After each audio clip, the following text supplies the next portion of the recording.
একটা সময় তারা ছিলেন প্রাণের বন্ধু, মাঝে দুজনের সম্পর্কে টানাপোড়েন দেখা যায়। তবে তামিমের অসুস্থতায় সাকিবের ভীষণ কষ্ট হচ্ছে ঠিকই।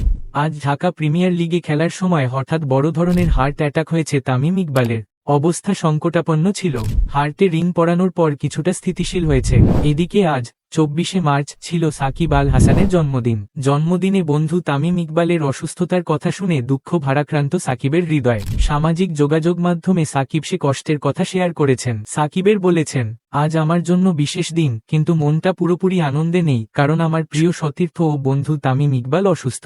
মাঠে আমরা এক আর সব সময় চাইব আমাদের এই পথচলা আরও দীর্ঘ হোক।